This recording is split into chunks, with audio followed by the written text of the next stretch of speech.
Action for Canada is an organization whose mission, they say, is to protect children, families, businesses, churches, and citizens from the pressures of government, health administration, and schools. This morning's protest was to oppose sexual orientation and gender identity education in schools because they feel it's intended to sexualize children at the earliest stage possible. I've been watching the last several years, really waking up to what's been going on in our school systems, and it's been increasing.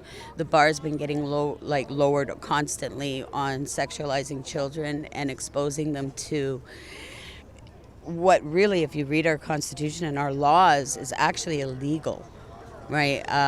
By exposing our children in very young ages to this content.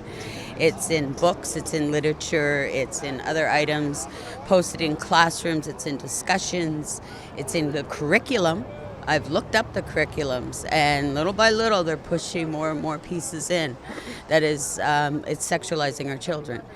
I don't have any young children anymore, but I see also too I have friends that do.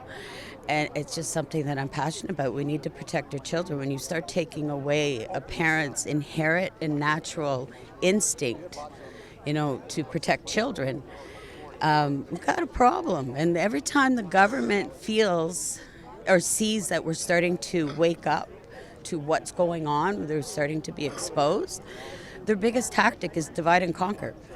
Right? So they start spewing and creating and fueling this hate movement, which is not what this is about. Never was, never is, still isn't, never will be.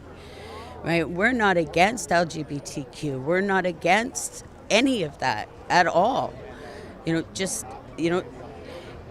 Gay, straight, or otherwise, sexual content should not be in our education system. The protest, they say, is not about hatred towards any marginalized community, but rather education.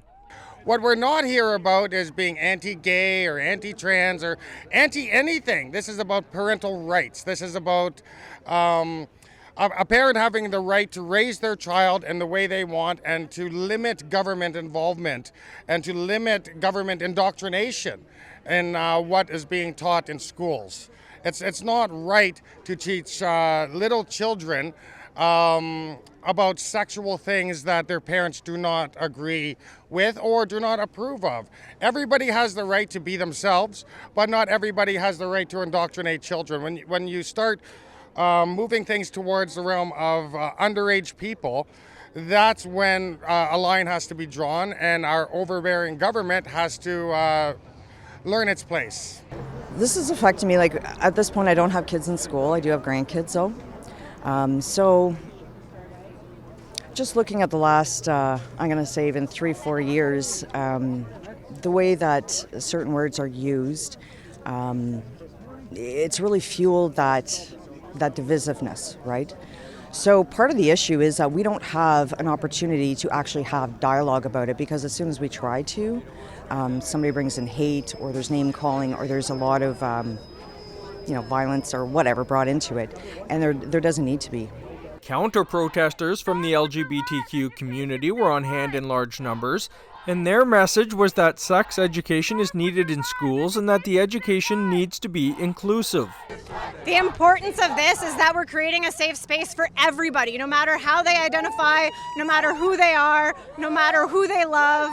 We're creating space that's equitable, that's safe, that's accessible, and that shows that we don't have space for hate. We don't have space for anything but love and access and inclusion to each other. I mean, sex is a natural form of life. It's part of life. It's how we get here. If we're not educating our children how to be safe doing that, what that looks like in every single way, how you identify, who you love, what safe sex looks like, what positive sex looks like, what healthy relationships look like, how to stay safe in healthy relationships, how to know what an unhealthy relationship is. Regardless of how you identify, those are important things to know. We need to teach our children that stuff. The world is changing, and whether they like it or not, they're going to have to accept it, just like we've accepted it. The world is changing, and we have to teach our kids what that change looks like, what that means to be inclusive, what that means to be safe for everyone. We can't control the world is changing. It will revolve, it will go on, it will change, and we can't stop that. All we can do is try to accept it and bring peace and happiness and love and acceptance and safety for everyone. We asked about the importance of sex ed being inclusive and for everyone. This actually encourages, a healthier, happier community and less misunderstanding. It comes to like less confusion, less hatred, less people being scared, about who they are.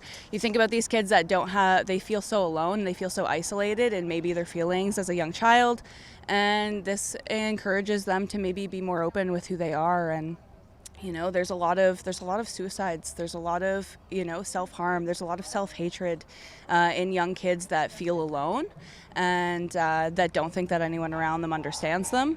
And that's what's the most harmful here is keeping education away from your children and allowing them to remain ignorant in a world where, they need to be informed.